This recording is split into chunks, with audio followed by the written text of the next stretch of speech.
खबर आपको देंगे मुरीद के में गुज़िश्ता रात क्रैकडाउन की एफआईआर सामने आ गई है। सब इंस्पेक्टर अफजल की मुद्दत में दर्ज एफआईआर में 33 से ज़ायद दफात लगाई गई हैं। कौन कौन सी अहम दफात इसमें शामिल हैं, जानेंगे डॉन न्यूज़ के नुमाइंदे वसीम रियाज से। जी वसीम, बताइएगा।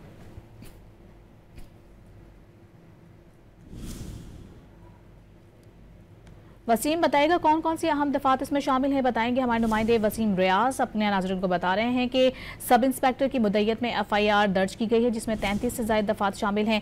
साद रिजवी, उनके भाई और दीगर के खिलाफ मुकदमा दर्ज किया गया है। एसएचओ को साद रिजवी ने गोली मारी, एफआईआर में ये इल्ज़ाम भी आयद किया गया है।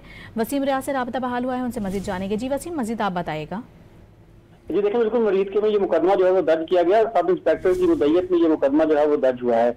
जो एक जमात है जिसकी तरफ से एहतजाज जो है वो किया गया और मुरीद के इलाका में जो है वो उनको रोकने की कोशिश की गई, जिस पर मुस्तकिल अफराद ने न सिर्फ सरकारी अमलाक को नुकसान पहुंचाया बल्कि वहां पर तोड़फोड़ की और जो है वो पथराव किया, फायरिंग की, जिसके नतीजे में मुतअद्दिद पुलिस एहलकार जो है वो जख्मी भी हुए। एक एसएचओ जो है वो इस फायरिंग के दरमियान आकर जो है वो हलाक हुए।